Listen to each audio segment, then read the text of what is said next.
Welcome to Transportation Chain, a series focused on how current events are impacting transportation, trucking, and supply chain management. My name is Sarah Jensen, and I'll be your host for this episode. In this episode, we're focusing on technology advancements in these segments and how they have been impacted by the pandemic, or could be impacted in the future.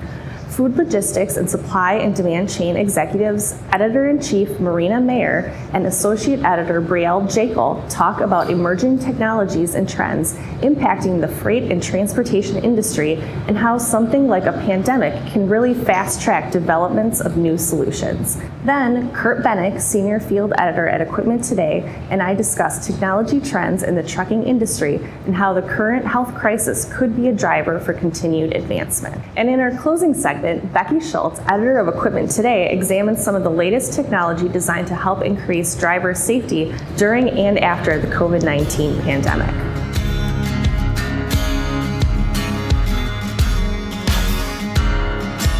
Hello, my name is Marina Mayer. I am Editor-in-Chief of Food Logistics and Supply and Demand Chain Executive, and I am here with our resident tech writer, Associate Editor Brielle Jekyll. Hello, Brielle. Hi. Hi. So Brielle, I call her our resident tech writer because she does write a lot about our trends and technologies. She's really good at staying on top of what's going on in the industry that pertains to supply chain. So I thought today I would just kind of pick her brain on some of the technologies impacting freight and transportation. The first thing is, the big thing in freight and transportation is real-time visibility, being able to track product, the drivers, the fleet. So what kinds of technologies and solutions are you seeing that help 3PLs and truckers better track their product? So there's a lot of sensors that go involved with it. There's tons of different technology that you can use to track your shipments and to stay connected. Big RFIDs, those are a huge thing, which can be pretty durable and it can, stick to the pallet itself. So yeah, it's just all these different kinds of sensors that can go from anywhere from the truck itself to the actual individual products. And some visibility even goes to seeing what's in the actual packages themselves to make sure that this shipment is the correct shipment and has all the correct products. And then there's even visibility in the warehouse where it can show you exactly where a product is in terms of actual locations, so you can find it easier. So how are companies implementing these technologies? Meaning what are they being used for? One of the big things is with consumerism, the Amazon effect that's kind of pushed people in their personal lives who are, you want to know exactly where your shipment is now because you've become so used to it. So you as a consumer are used to it. So now these executives as workers want that same visibility in their work lives. 3PLs and logistics companies are using it to better serve their customers and what their customers are looking for. So now it's all about giving the customer exactly what they want, and they want to know everything about their shipment. So they want to know where it is, when it's coming. They want to make sure everything's doing all right. It kind of helps the logistics process move along a lot faster, because if you're, intermodal and that train is waiting for that truck to come or vice versa, it's great to know exactly when that train is arriving or when the truck is arriving to be able to have the manpower ready and be ready to go. The greater the visibility, the more efficient the logistics process is. And I know one of our things that we talked about in our most recent Facebook Live video was about route optimization. Oh, yeah. That kind of goes into the visibility of, from farm to fork, so to speak.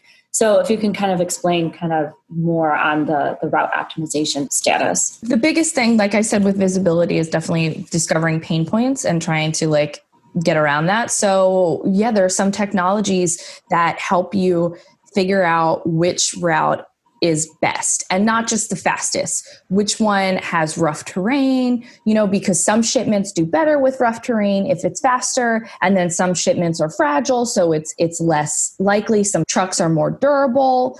And so it really just takes all those factors into consideration and determines the best route for your drivers to take so you can get it there faster, better quality. And so all those different factors go into it. It's unbelievable the amount of sophistication that can go into it. So what about technologies in terms of driver safety, which kind of plays into all of this visibility. What kind of technologies are you seeing out there specifically for driver safety? I think a big thing that goes into it is the truck itself. Just like your car is way safer than, your car was 10 years ago, that's kind of how it is in the trucking industry. So, there's like blind spot detector, things like that, just to keep the trucking environment safe itself. And then there's stuff that go into it, like electronic logging devices are really important in the trucking industry. And I know it is a pain point right now. It helps the driver focus more on just getting it done than having to worry about, filling out paperwork. And so they can just focus on driving instead of filling out the correct paperwork. It'll just log it for them. So a lot of these technologies have been brought to market at an accelerated rate, mainly because of the coronavirus. Two-part question. What do you foresee as the future of technologies in freight and transportation, and how do you see these new market developments happening in the later part of the year? Definitely interesting to see where it will go. No one can really predict exactly what's going to happen, especially because, if there's going to be a second wave, are we even out of the first wave of COVID-19? So it's definitely up in the air. But obviously, it goes without saying that online grocery has become such a big ordeal, and that is definitely going to stay. I find it very hard to believe that after all this, people are just not going to want to use that. I mean, obviously, it won't be as important as it is now or as it was like a month ago, because it was the only way to be safe and get your groceries. But, consumers are going to become comfortable with that technology. And there's definitely some who've now discovered it and like, oh, I want to do this like this all the time. No retailer, no food service is going to take that back. They're going to, probably stick with it because it can get you more business and it's more convenient for the consumer. And so that definitely trickles into the back end, into the supply chain, where to divert shipments. Distribution centers are becoming closer to where they think their consumers are, so they can get products faster. So people who are doing online ordering can get them as fast as possible and, in the shortest distance possible. We've seen that in the last couple of years. So since COVID, that's probably only going to be more prominent. Yeah. And I'm also seeing things, a lot of contactless and driverless, which obviously does impact the transportation industry. And I can't see that reverting back. But what are your thoughts on, some of the technologies you're seeing with regards to contactless and driverless, automation, and so to speak? Nobody's in the warehouses and stuff like that. Nobody was just like, oh, COVID hit, I have to get driverless cars and robotics in their warehouses, because it takes years to get that set up. It takes a lot of work to figure out how your warehouse is going to change around that, how the robotics company is going to fit into your program. So it's a lot of work, but I think it's definitely going to spark that conversation, because those who have those systems in place probably were able to fare a lot better than those who have a lot of human workers working in close proximity during the pandemic, because, people couldn't be working close to each other. So those that had more automated systems probably were able to maintain their operations a lot better than those who didn't. So I think it's going to open a lot of people's eyes, and it might become more prominent, especially because as time goes on, the iPhone, when it came out, was so expensive, and it was like only for certain people that wanted to invest in it would get it. And now everyone has an iPhone. So it's probably just going to make that faster. Right. And you bring up an interesting point. When COVID hit, they had to remove a lot of workers, as many as possible, out of facilities and warehouses, for social distancing. God forbid somebody gets sick. Drivers are still out, and in fact, they're out even more so because of the online demand that hit as a result. So it's kind of like they implemented all this stuff in the warehouses, but they still have to be able to sit at their remote desk and be able to track what their drivers are doing and where stuff is going. And so you bring up a very good point on that part of it. Most companies took the contactless route by, it fit into the online grocery ordering. It just, instead of you having to sign paperwork, they'll just leave it out front, and the app will automatically update and say like your thing has been delivered. But when it comes to last mile delivery, that's become a little hairy, because they haven't really changed the technology, hasn't really done anything for, the FedExes of the world or UPS and stuff like that. They're still out there. They're just busier. But we are seeing stuff like I have a monthly wine order and they're not checking my ID or having me sign for that right now because, they're trying to keep it contactless. And unfortunately, there's no technology that is really in place to help that. So in the next couple months, it'll probably change. Those things will go away and that will go back to normal. But they'll probably be looking into technology to kind of offset that for if this happens again. And that's interesting because, you're dealing with alcohol, and I would presume that the same would be, to, so to speak, with like pharmaceuticals, delivering medicine. I mean, you have to make sure it's going to the right place and to the right person, and that it doesn't get in the wrong hands. You don't want an 8-year-old answering the door and taking their shipment of medicine that should be for, a diabetic parent or a grandparent that's living with them. So how do you see these companies kind of tracking to make sure that these products go in the right hands? That's the issue, is that there really isn't a technology right now that I've seen, at least talking from people and in my own experience, that is able to offset that. I know it's just kind of a crazy time. I have a personal relationship with my local drivers because I've been ordering so long and because I have that monthly order. So, I know that he knows it's just me living here with my boyfriend who are all 21. So it's less of an issue. But, there's things like, my boyfriend has a medication that normally he's not allowed to get delivered. He has to pick that up because it's, a specific one, but I can get mine delivered. But since COVID hit, he was able to get that delivered. It's a strange time. I guess, the technologies that are out there, we're thankful that they're in place to kind of protect our drivers, protect the product, protect the fleet along the way. There's even technologies out there that are, maintenance, checking the maintenance of the actual truck, because now they're putting on more miles than normal. So, other things are in place that maybe weren't in before, to check tire gauges, or I'm not super familiar with trucks, but I'm assuming they need the same kind of maintenance like when you take your car in. So yeah, they have like extra sensors. That goes into the safety thing. Sorry, I forgot to mention that. But yeah, they have tons of sensors all over the truck to make sure that everything is running as good as it can. And even in the warehouse, it's similar technology where instead of like having to go back and fix the problem after it already breaks down, it's leaning more towards preventative. If it's starting to make like a high-pitched noise, the sensor will like be able to pick that up and figure out, oh, this is going to go soon within like this many weeks, and this is what we need to do to fix that. At least you see how the third and fourth quarters play out with regards to technology and new product developments out there, and to see how these companies continue to move product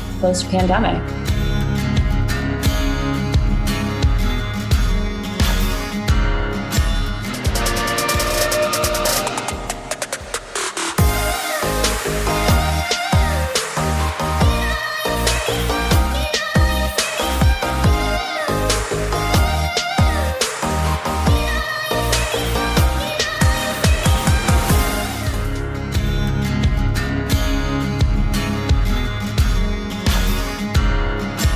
Thank you, Marina and Brielle. In our next segment, Equipment Today's Kurt Bennick and I discuss technology trends within the trucking industry.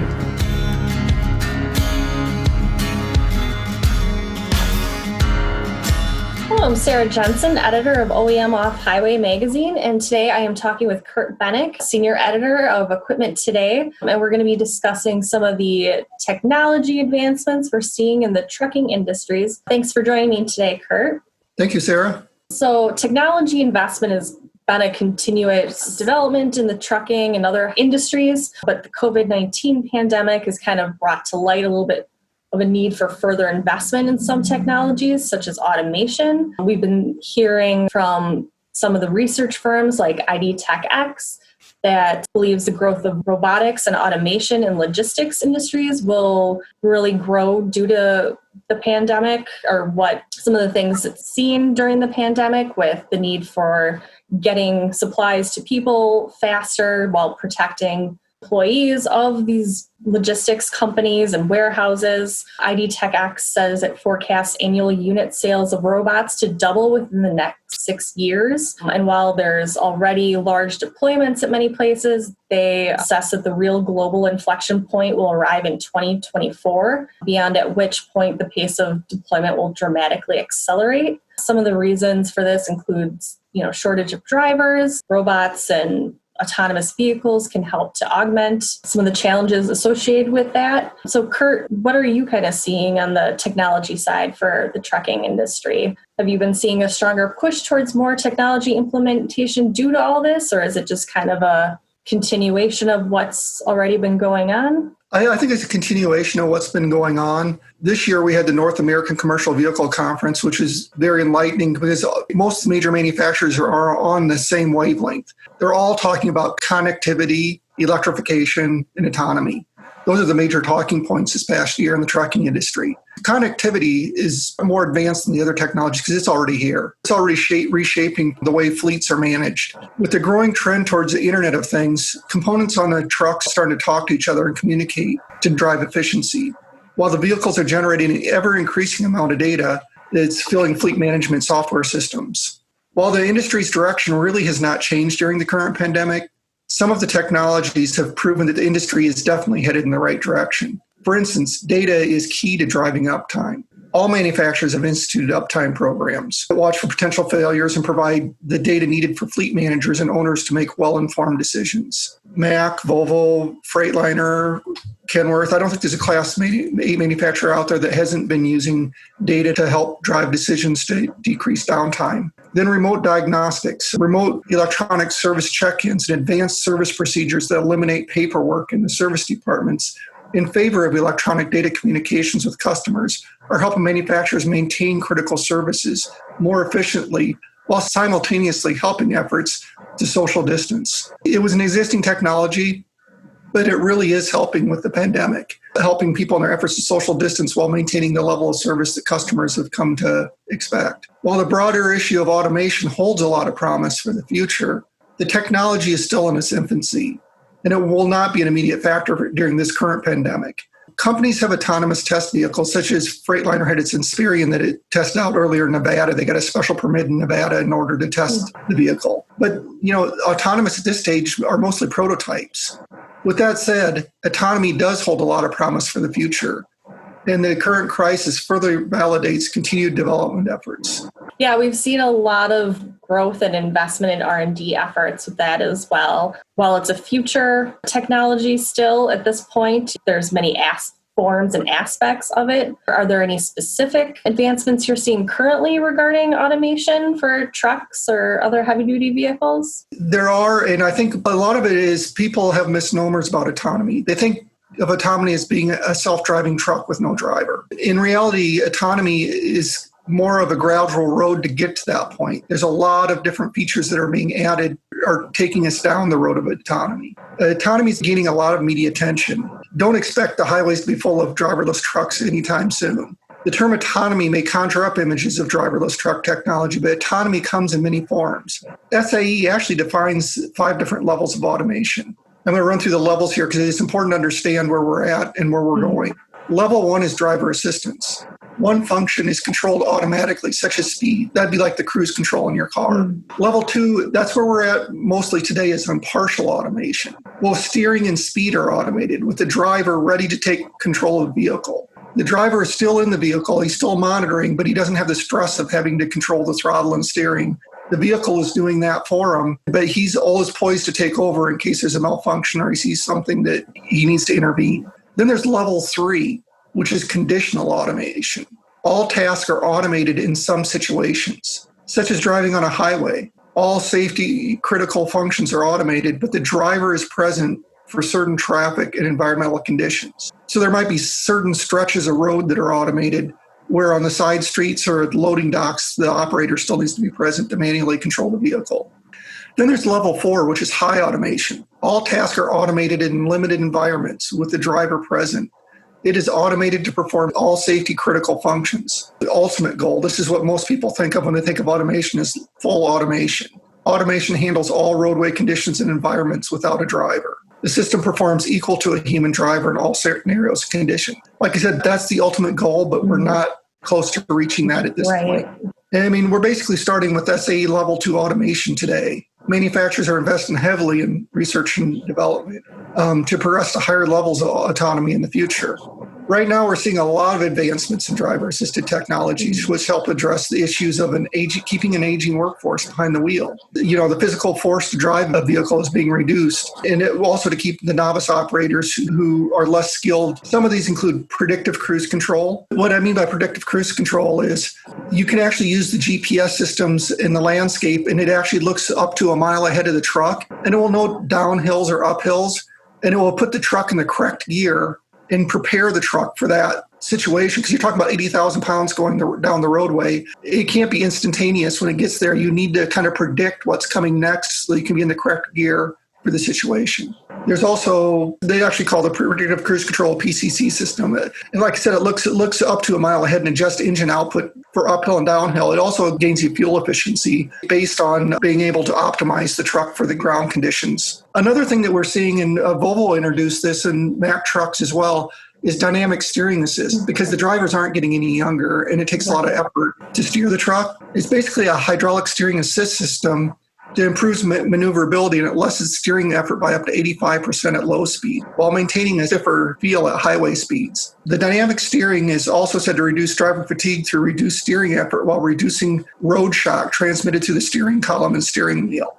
Then we get into the other systems which are really becoming prevalent today, which are advanced collision avoidance systems. Both WABCO and Bendix offer these systems. They integrate radar, camera, and brake technologies that are tied together in a comprehensive safety system that automatically controls the throttle and brake systems and notifies the driver of excessive speed or lane departures. For newer drivers or those who operate trucks with a high center of gravity, another critical feature that is tied to these systems is rollover protection and stability, enhanced stability systems. A lot of times, especially with cement trucks, which are heavy, high center of gravity, or with novice operators, on-ramps are a real danger because the sharp corners, you can dramatically decrease the rollover by using these systems. Manufacturers are also incorporating sophisticated CAN bus technology throughout their trucks for individual applications. CAN bus systems such as Navistar has their Diamond Logic system. You can take a concrete truck, for example, and customize it so that the driver can't drive away with the chute deployed. In the case of a PTO application, the PTO cannot be engaged unless all the other safety requirements are met.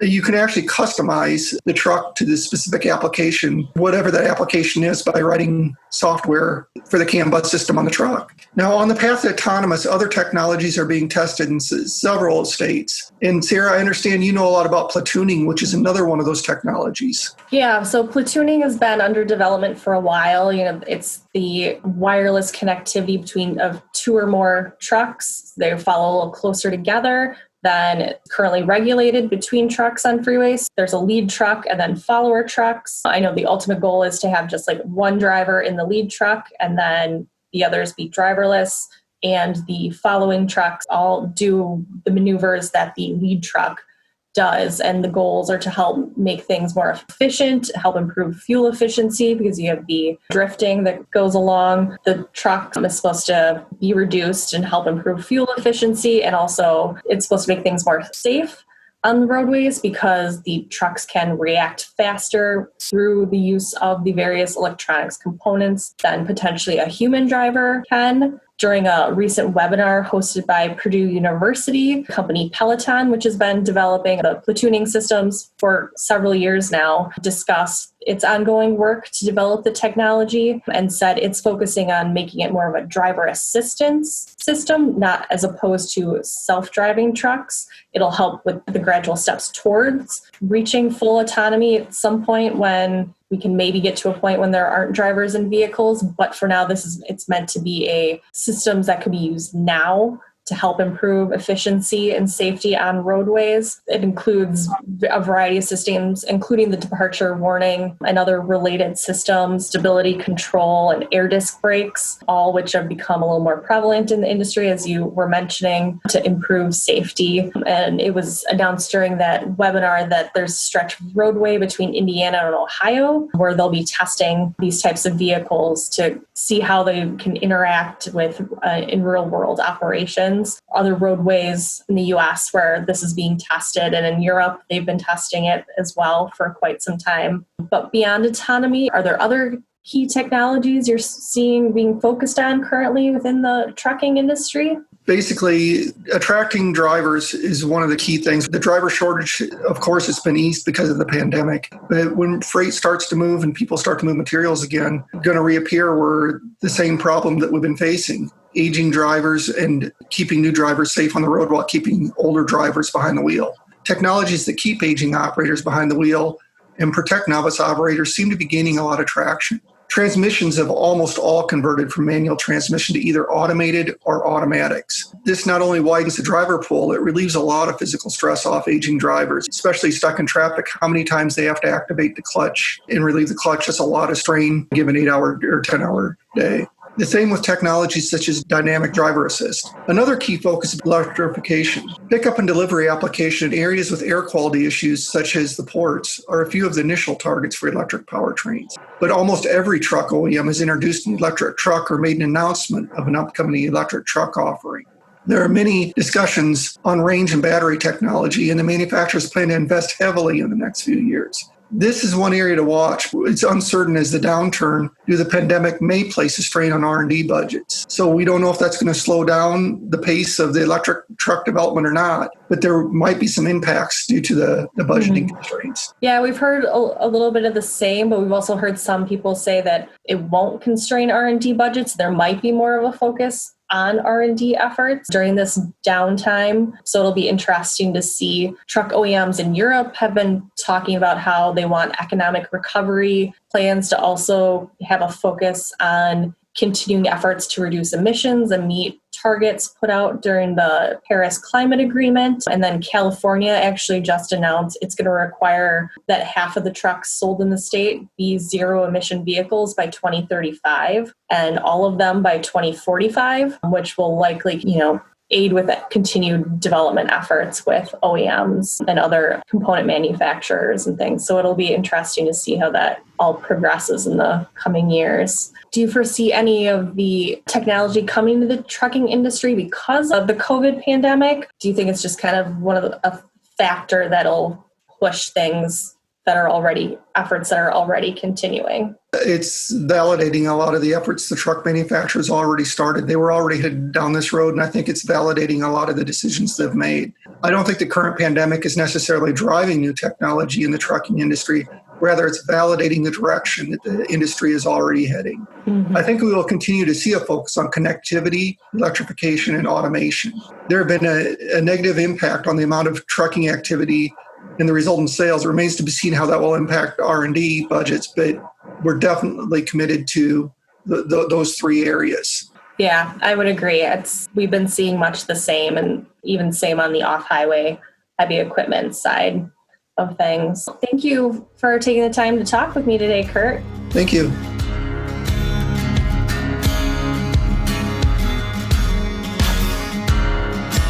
Thank you, Kurt, for the discussion. Now, in our final segment, Becky Schultz of Equipment Today discusses technologies which help increase driver safety.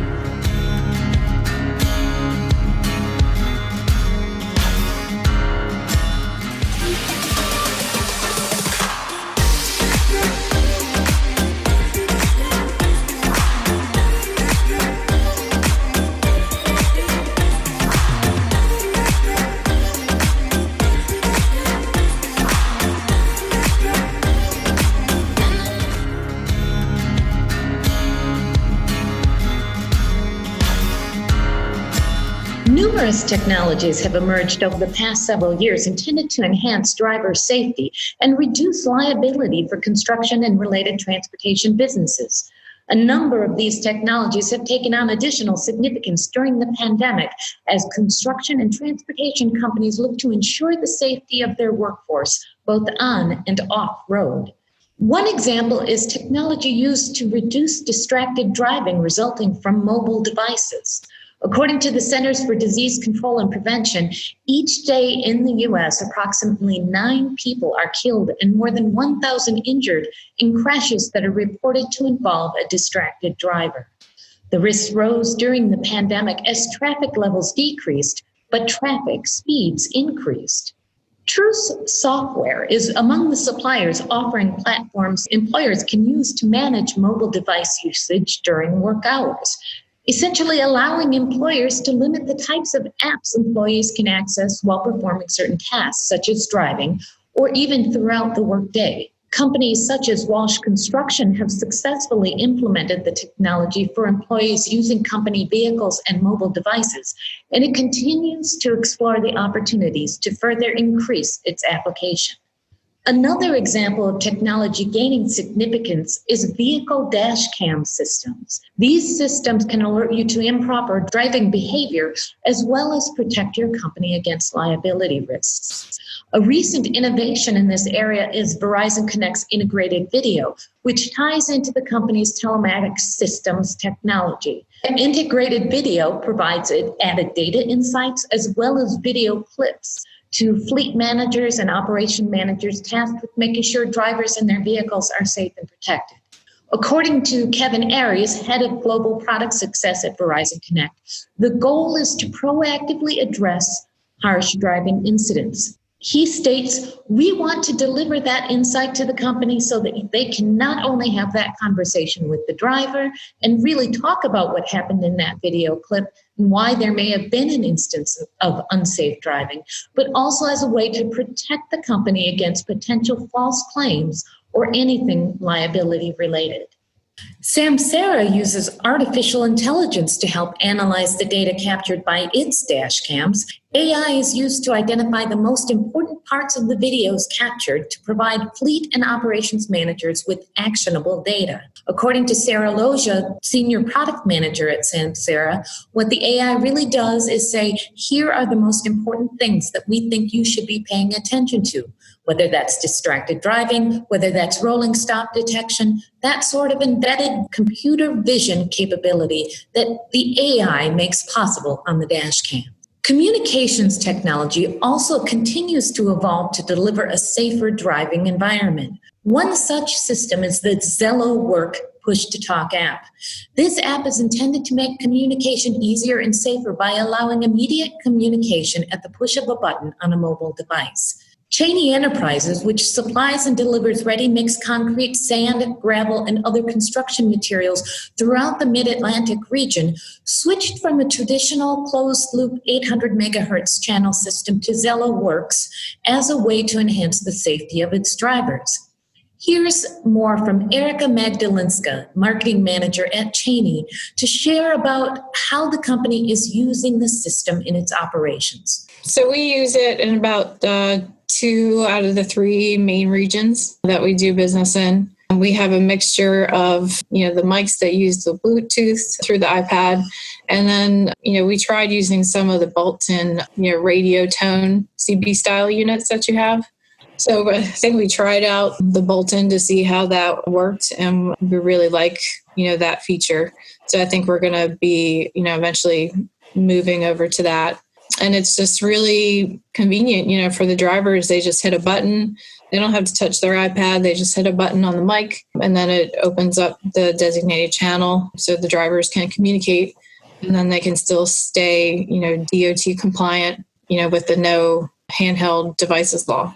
Do you feel like it's helped to enhance safety in any way for the drivers that are using it?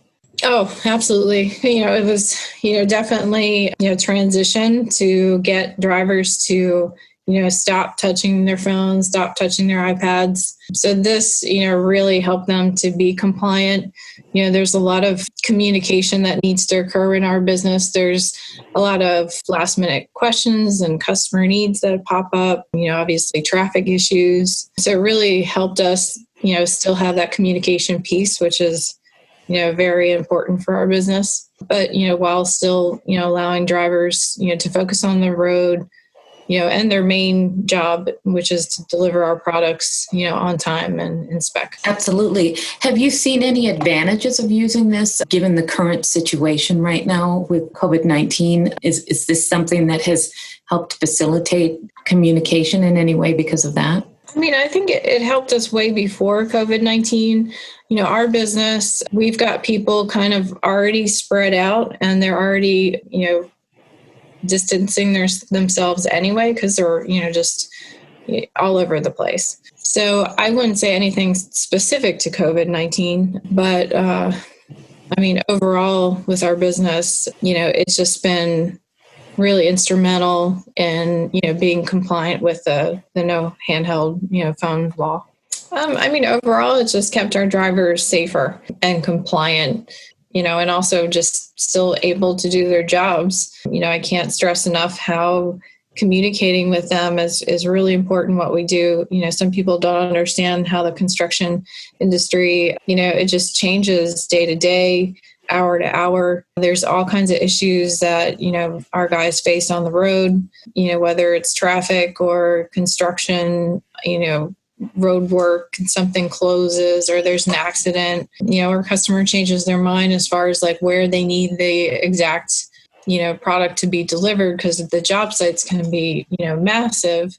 So, it just allows us to be, very versatile and keep doing what we're doing. So it doesn't interrupt our workflow. Thank you, Erica. Finally, I'd like to turn to a technology that has taken on special significance during the COVID-19 pandemic, e-ticketing platforms. Companies are using e-ticketing to not only speed up operations, but to keep drivers safer by limiting the need for face-to-face interaction. Here's Pace Davis, CEO of Truckit, to tell us more. It depends on where the drivers are going, but typically what they're having to do is, if they're picking up at a scale house, for instance, they get weighed, they roll off the scale, then they get out of their truck, walk up to the scale house and receive 3 copies of a paper ticket. Then they go back in their truck and they drive off. E-ticketing means that they drive off the scale and they just keep going. So for COVID, that means they don't have to deal with humans anymore, or, don't have contact with handing the paper ticket over. The same goes for the other side of the transaction where they are dropping off. Typically what they would be doing is before e-ticketing is they're getting out of their truck or handing the paper ticket out of the window to a foreman or inspector to sign off on the ticket.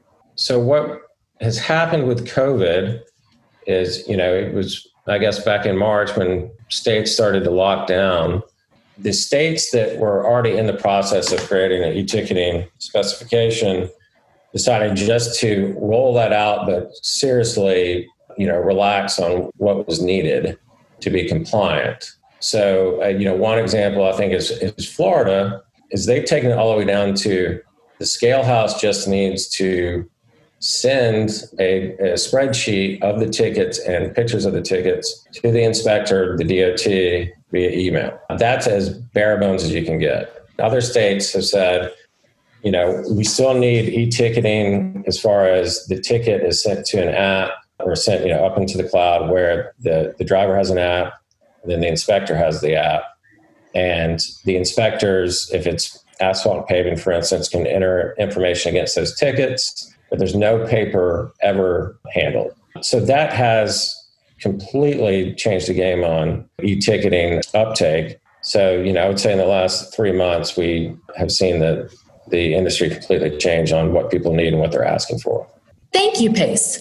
Clearly, the importance of keeping drivers and their vehicles safe won't go away once the pandemic is no longer a factor. Technologies will continue to evolve to ensure a safer, more productive driving environment for drivers of all skill levels. You can find out more about the ones we've discussed here, as well as further advancements, by visiting our web portal at forconstructionpros.com.